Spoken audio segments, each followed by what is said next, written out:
누가복음 1장. 우리 가운데서 일어난 일들에 대하여 차례대로 이야기를 엮어내려고 손을 댄 사람이 많이 있었습니다. 그들은 이것을 처음부터 말씀의 목격자여 전파자가 된 이들이 우리에게 전하여 준 대로 엮어냈습니다. 그런데 존귀하신 데오빌로님, 나도 모든 것을 시초부터 정확하게 조사하여 보았으므로 가깝게 그것을 순서대로 써드리는 것이 좋겠다고 생각하였습니다. 이리하여 각각께서 이미 배우신 일들이 확실한 사실임을 아시게 되기를 바라는 바입니다. 유대 왕 헤롯 때에 아비아조에 배속된 제사장으로서 사가랴라고 하는 사람이 있었다.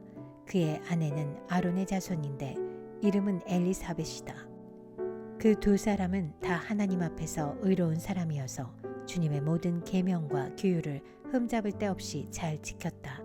그런데 그들에게는 자녀가 없었다. 엘리사벳이 임신을 하지 못하는 여자이고 두 사람은 다 나이가 많았기 때문이다. 사가랴가 자기 조의 차례가 되어서 하나님 앞에서 제사장의 직분을 담당하게 되었다. 어느 날 제사직의 관례를 따라 제비를 뽑았는데 그가 주님의 성소에 들어가 분향하는 일을 맡게 되었다. 그가 분향하는 동안에 온 백성은 다 밖에서 기도하고 있었다.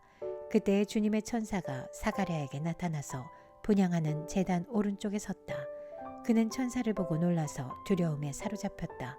천사가 그에게 말하였다. 사가랴야, 두려워하지 말아라.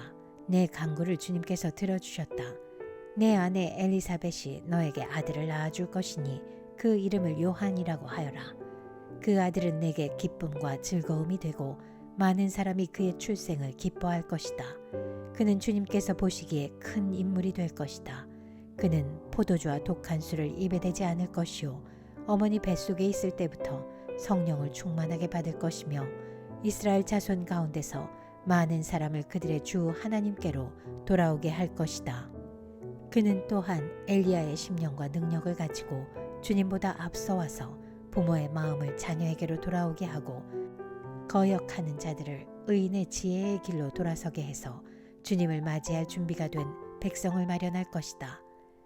사가랴가 천사에게 말하였다. 어떻게 그것을 알겠습니까? 나는 늙은 사람이요 내 아내도 나이가 많은 이 말입니다. 천사가 그에게 말하였다.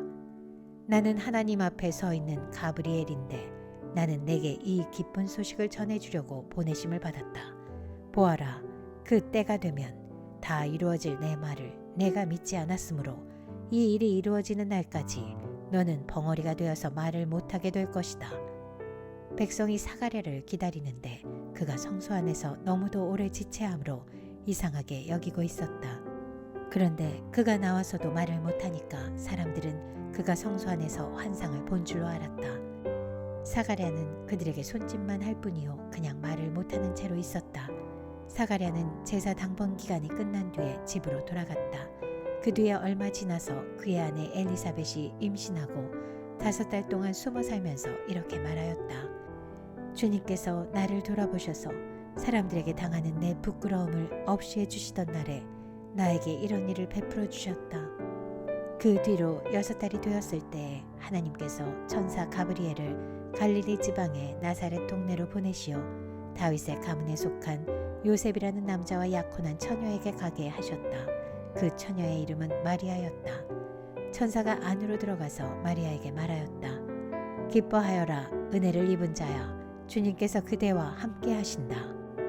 마리아는 그 말을 듣고 몹시 놀라 도대체 그 인사말이 무슨 뜻일까 하고 궁금히 여겼다. 천사가 마리아에게 말하였다. 두려워하지 말아라, 마리아야. 그대는 하나님의 은혜를 입었다. 보아라, 그대가 잉태하여 아들을 낳을 터이니 그의 이름을 예수라고 하여라. 그는 위대하게 되고 더없이 높으신 분의 아들이라고 불릴 것이다.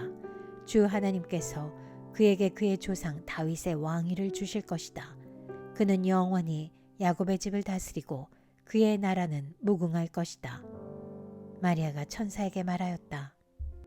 나는 남자를 알지 못하는데 어떻게 이런 일이 있겠습니까? 천사가 마리아에게 대답하였다. 성령이 그대에게 임하시고 더없이 높으신 분의 능력이 그대를 감싸줄 것이다. 그러므로 태어날 아기는 거룩한 분이요 하나님의 아들이라고 불릴 것이다. 보아라, 그대의 친척 엘리사벳도 늙어서 임신하였다. 임신하지 못하는 여자라 불리던 그가 임신한 지 벌써 6달이 되었다. 하나님께는 불가능한 일이 없다. 마리아가 말하였다. 보십시오. 나는 주님의 여종입니다. 당신의 말씀대로 나에게 이루어지기를 바랍니다. 천사는 마리아에게서 떠나갔다. 그 무렵에 마리아가 일어나 서둘러 유대 산골에 있는 한 동네로 가서 사가랴의 집에 들어가 엘리사벳에게 문안하였다.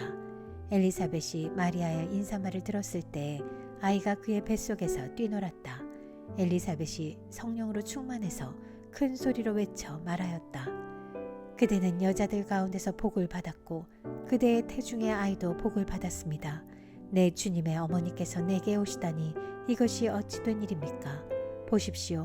그대의 인사말이 내 귀에 들어왔을 때 내 태중의 아이가 기뻐서 뛰놀았습니다. 주님께서 하신 말씀이 이루어질 줄 믿은 여자는 행복합니다. 그리하여 마리아가 말하였다. 내 영혼이 주님을 찬양하며 내 마음이 내 주 하나님을 좋아함은 그가 이 여종의 비천함을 보살펴 주셨기 때문입니다. 이제부터는 모든 세대가 나를 행복하다 할 것입니다. 힘센 분이 나에게 큰 일을 하셨기 때문입니다. 그의 이름은 거룩하고 그의 자비하심은 그를 두려워하는 사람들에게 대대로 있을 것입니다. 그는 그 팔로 권능을 행하시고 마음이 교만한 사람들을 흩으셨으니 제왕들을 왕좌에서 끌어내리시고 비천한 사람을 높이셨습니다. 줄인 사람들을 좋은 것으로 배부르게 하시고 부한 사람들을 빈손으로 떠나보내셨습니다. 그는 자비를 기억하셔서 자기의 종 이스라엘을 도우셨습니다. 우리 조상들에게 말씀하신 대로 그 자비는 아브라함과 그 자손에게 영원토록 있을 것입니다. 마리아는 엘리사벳과 함께 3달쯤 있다가 자기 집으로 돌아갔다. 엘리사벳은 해산할 달이 차서 아들을 낳았다. 이웃 사람들과 친척들은 주님께서 큰 자비를 그에게 베푸셨다는 말을 듣고서 그와 함께 기뻐하였다. 아기가 태어난 지 8회째 되는 날에 그들은 아기에게 할례를 행하러 와서 그의 아버지의 이름을 따서 그를 사가랴라 하고자 하였다. 그러나 아기 어머니가 말하였다. 안 됩니다. 요한이라고 해야 합니다. 사람들이 말하였다. 당신의 친척 가운데는 아무도 이런 이름을 가진 사람이 없습니다. 그들은 그 아버지에게 아기의 이름을 무엇으로 하려는지 손짓으로 물어보았다. 그가 서판을 달라 하여 그의 이름은 요한이다 하고 쓰니 모두들 이상히 여겼다. 그런데 그의 입이 곧 열리고 혀가 풀려서 말을 하며 하나님을 찬양하였다. 이웃 사람들은 모두 두려워하였다. 이 모든 이야기는 유대 온 산골에 두루 퍼졌다. 이 말을 들은 사람들은 모두 이 사실을 그들의 마음에 두고 이 이야기가 대체 어떤 사람이 될 것인가 하고 말하였다. 주님의 보살피는 손길이 그 아기와 함께 하시는 것이 분명했기 때문이다.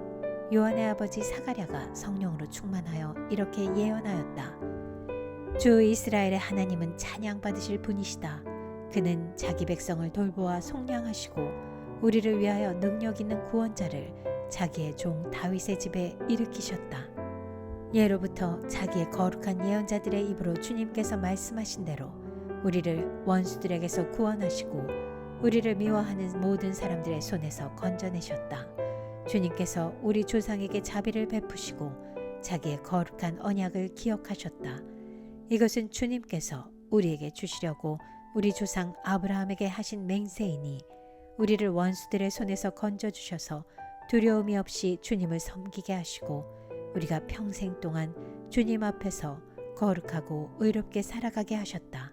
아가야, 너는 더없이 높으신 분의 예언자라 불릴 것이니 주님보다 앞서가서 그의 길을 예비하고 죄 사함을 받아서 구원을 얻는 지식을 그의 백성에게 가르쳐 줄 것이다. 이것은 우리 하나님의 자비로운 심정에서 오는 것이다. 그는 해를 하늘 높이 뜨게 하셔서 어둠 속과 죽음의 그늘 아래에 앉아있는 사람들에게 빛을 비추게 하시고 우리의 발을 평화의 길로 인도하실 것이다. 아기는 자라서 심령이 굳세어졌다. 그는 이스라엘 백성 앞에 나타나는 날까지 광야에서 살았다. 누가복음 2장. 그때 아우구스투스 황제가 칙령을 내려 온 세계가 호적 등록을 하게 되었는데 이 첫 번째 호적 등록은 구레뇨가 시리아에 총독으로 있을 때 시행한 것이다. 모든 사람이 호적 등록을 하러 저마다 자기 고향으로 갔다. 요셉은 다윗 가문의 자손이므로 갈릴리의 나사렛 동네에서 유대에 있는 베들레헴이라는 다윗의 동네로 자기의 약혼자인 마리아와 함께 등록하러 올라갔다. 그때 마리아는 임신 중이었는데 그들이 거기에 머물러 있는 동안에 마리아가 해산할 날이 되었다. 마리아가 첫 아들을 낳아서 포대기에 싸서 구유에 눕혀두었다. 여간에는 그들이 들어갈 방이 없었기 때문이다. 그 지역에서 목자들이 밤에 들에서 지내며 그들의 양떼를 지키고 있었다. 그런데 주님의 한 천사가 그들에게 나타나고 주님의 영광이 그들을 두루 비치니 그들은 몹시 두려워하였다. 천사가 그들에게 말하였다. 두려워하지 말아라. 나는 온 백성에게 큰 기쁨이 될 소식을 너희에게 전하여 준다. 오늘 다윗의 동네에서 너희에게 구주가 나셨으니 그는 곧 그리스도 주님이시다. 너희는 한 갓난 아기가 포대기에 쌓여 구유에 누워 있는 것을 볼 터인데 이것이 너희에게 주는 표징이다. 갑자기 그 천사와 더불어 많은 하늘 군대가 나타나서 하나님을 찬양하여 말하였다. 더없이 높은 곳에서는 하나님께 영광이요 땅에서는 주님께서 좋아하시는 사람들에게 평화로다. 천사들이 목자들에게서 떠나 하늘로 올라간 뒤에 목자들이 서로 말하였다. 베들레헴으로 가서 주님께서 우리에게 알려주신 바 일어난 그 일을 봅시다. 그리고 그들은 급히 달려가서 마리아와 요셉과 구유에 누워있는 아기를 찾아냈다. 그들은 이것을 보고 나서 이 아기에 관하여 자기들이 들은 말을 사람들에게 알려주었다. 이것을 들은 사람들은 모두 목자들이 그들에게 전해준 말을 이상히 여겼다.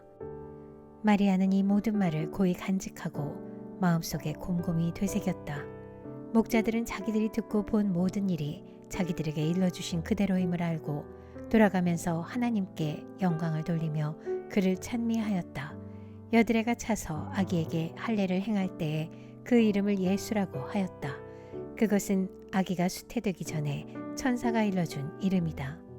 모세의 법대로 그들이 정결하게 되는 날이 차서 그들은 아기를 주님께 드리려고 예루살렘으로 데리고 올라갔다. 그것은 주님의 율법에 기록된 바 어머니의 태를 처음 여는 사내 아이마다 주님의 거룩한 사람으로 불릴 것이다 한 대로 한 것이요 또 주님의 율법에 이르신 바 산비둘기 한 쌍이나 어린 집비둘기 2마리를 드려야 한다 한 대로 희생 제물을 드리기 위한 것이었다.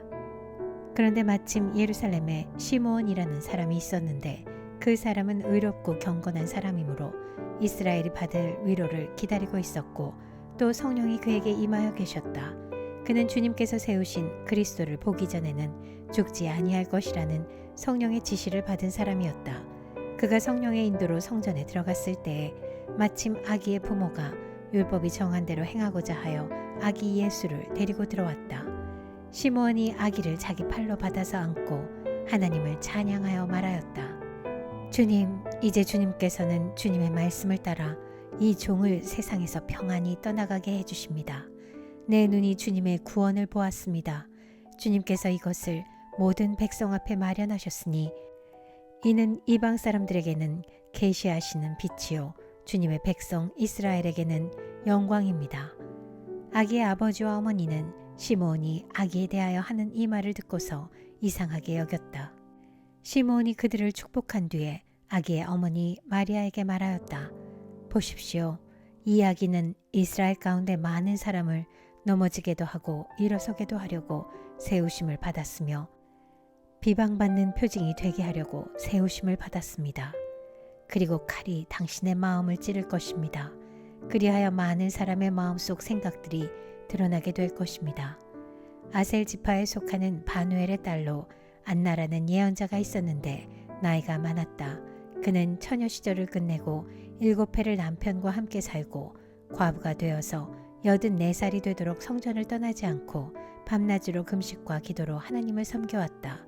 바로 이때에 그가 다가서서 하나님께 감사를 드리고 예루살렘의 구원을 기다리는 모든 사람에게 이 아기에 대하여 말하였다.